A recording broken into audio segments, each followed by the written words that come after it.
ini kami dari Pemko Banda Aceh kembali menyerahkan bantuan alat kerja kepada pengusaha kecil di Kota Banda Aceh, yaitu untuk alat kerja perbengkelan dan juga alat kerja masak-masak, ada kompor, ada rak, ya. Ini adalah dalam rangka membantu masyarakat dalam situasi COVID-19 ini. Mudah-mudahan bantuan ini dapat meningkatkan pendapatan dari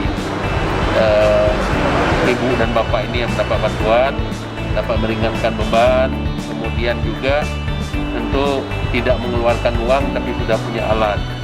Jadi kita berharap alat ini digunakan semaksimal mungkin sehingga nanti bisa meningkatkan pendapatan lagi ke depan tanpa mengeluarkan biaya, sudah mendapatkan ini dan digunakan sepenuhnya semaksimal mungkin. Kalau sekarang ini sudah baik, tingkatkan dengan adanya, karena bantuan-bantuan itu akan ada lagi ke depan.